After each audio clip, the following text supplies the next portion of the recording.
Hi everyone, this is Alex Newton from K-lytics, ebook market intelligence for success.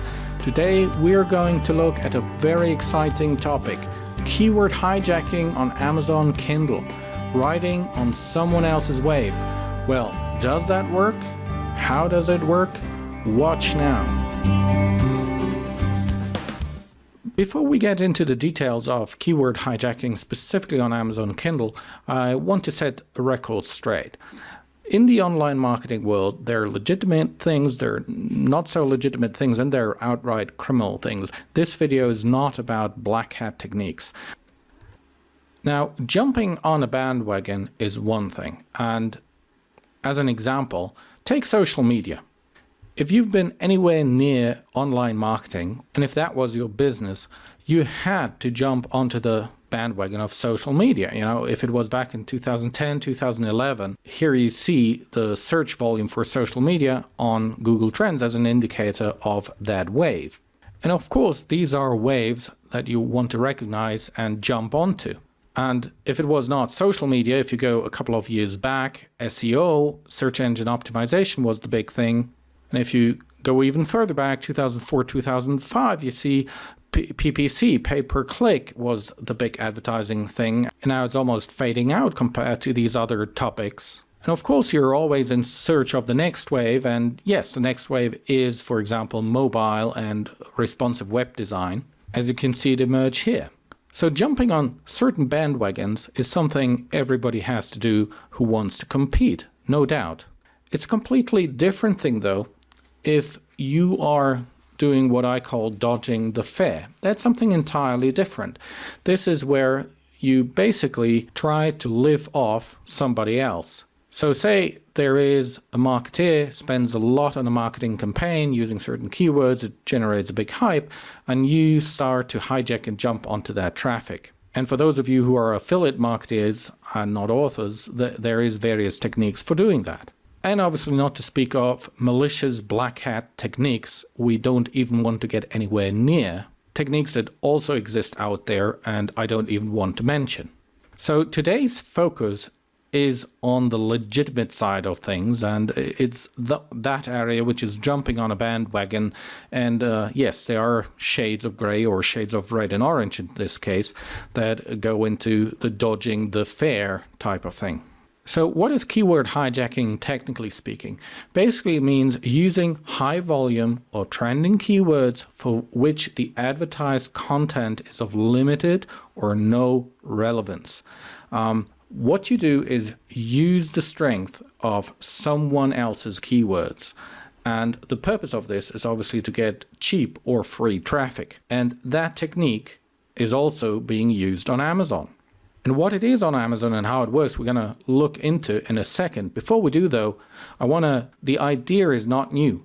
If you go back to, say, 2010 as an example, there was the British Airways strike. And you see here in the top right-hand side the search volume on Google Trends for BA strike. And obviously many people who were stranded at the airport, typed in BA strike into Google to keep up to date with the most recent developments on when their flight would finally leave, etc. So in this case, you had keyword hijackers, or at least people who jump onto the bandwagon. Some examples which are, pretty clever. Take EasyJet here, the competitive British Airways, impacted by a strike, fly EasyJet.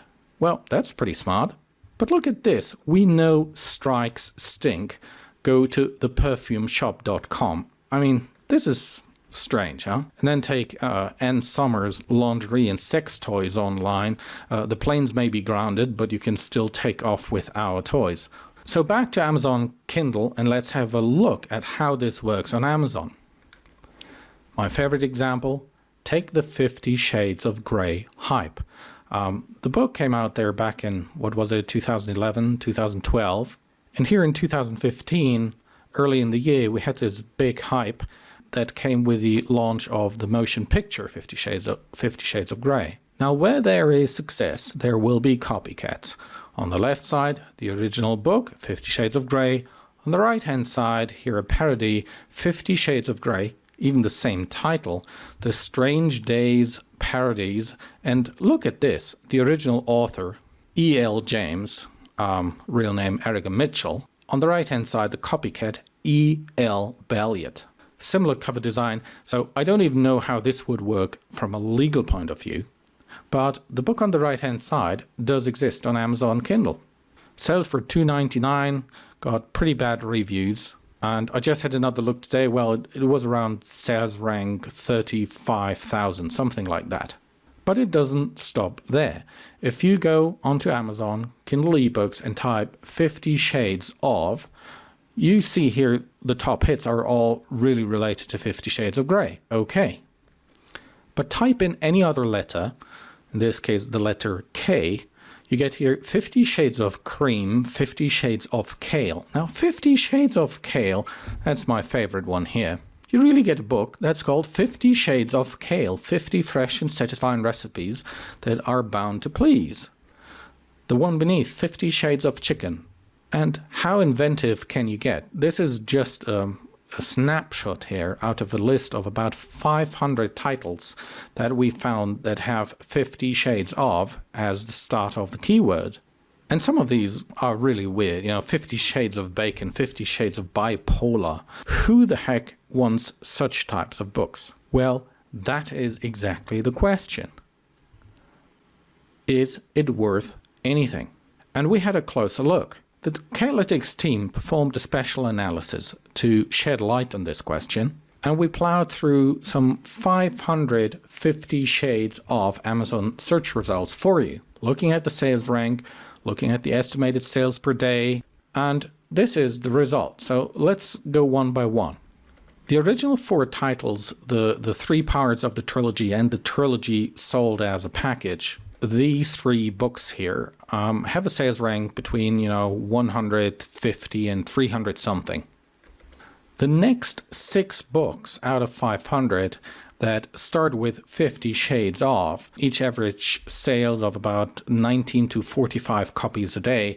You see their sales rank are roughly here. This is a so-called log scale, so it's roughly between 2,000 and 9,000 as a sales rank.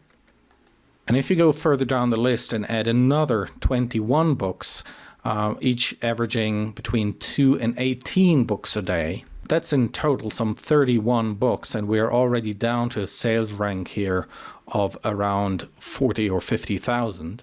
And the next 19 books, you're down to sales of 1 to 2 copies per day, and then you're already in the tail end of 460 copycats, each with less than 1 book a day. Most of them have basically 0 sales. And this is the summary. In other words, 92% of the copycat books, 50 Shades of, do not sell at all. And we just believe the reason for this is very, very simple. Number 1 conclusion, readers are not stupid. So we just randomly picked these 2 books, no offense taken. So who would ever buy such stuff? Right, nobody. Take those 2 examples, 50 Shades of Marketing, Hypnotic Sales Persuasion Techniques to Double Your Profits. I mean, no offense taken.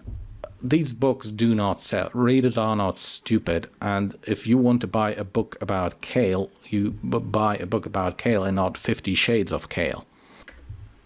Now, conclusion number 2 is, though, if you want to ride the wave, you have to be smart. There was the early example of a 50 Shades of Grey parody.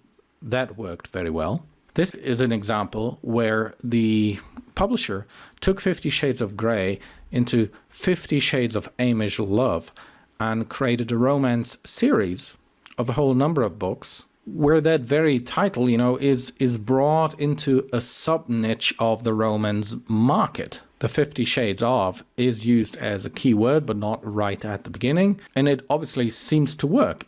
These titles, there's I think 12 of them, and they're all around sales rank 20 to 30,000. This one here was even sales rank 12,177. So that's not too bad. So it can be done, but you have to be smart and not take the reader for stupid.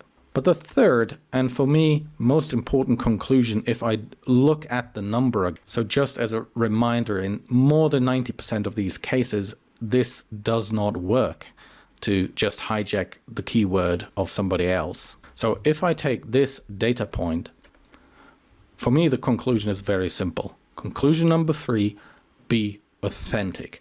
do your own thing, write good books, market them well, and don't assume that readers are stupid and will find your book and you call it whatever 50 shades of smoothies and believe that this will make you a fortune. It will not. So does that mean keywords are not important? Of course, they are important. Amazon is a big search engine, and in one of the next videos, we're going to have a closer look at really working with keywords, what works and what doesn't work. So much for now. I hope you enjoyed this little episode. This is Alex Newton from K-lytics, ebook market intelligence for success. Come visit us at k-lytics.com or k-lytics.com/blog. Learn more about us and join us if you want.